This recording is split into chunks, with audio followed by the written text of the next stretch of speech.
And with Ty Bailey. Ty, how did you get connected here at Vintage Grace?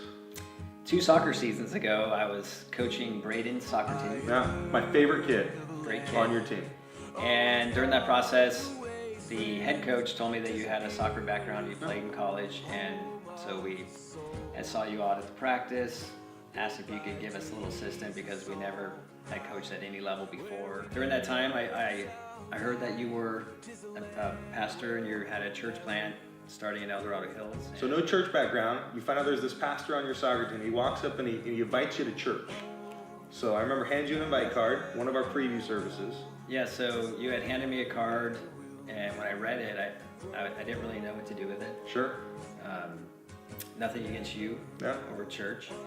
I didn't come from that background, and heard of some bad experiences as well. Yeah. In fact, you not only did you guys start coming to church regularly, which was new for you, but then you joined a life group. Yeah, so several things.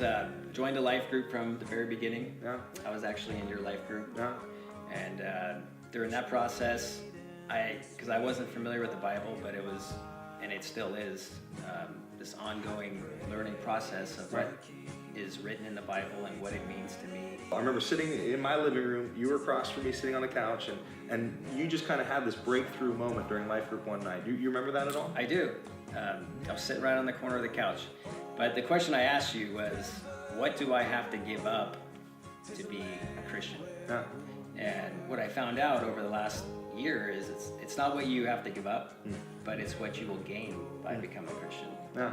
In the fall of 14, you kind of continued that journey. I remember it was September. Yes. We were talking about Ephesians on a Sunday morning, walking through the text, and something significant happened for you that day. You've been in this process for quite a while now, for 9 months. Well, what happened back in September? Well, we had a daughter in September, and when I was attending church, I was there and I just felt this huge connection.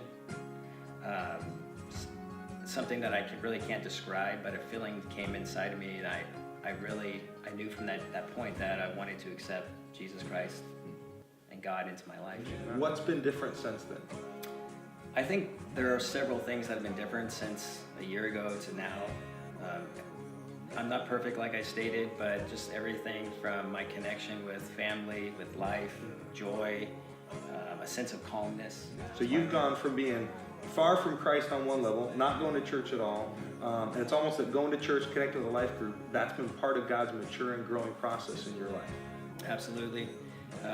It's brought it all together, and it's brought R1, R2, and R3 together, and that's why I'm here today. Yeah, yeah. And I'm looking forward to it.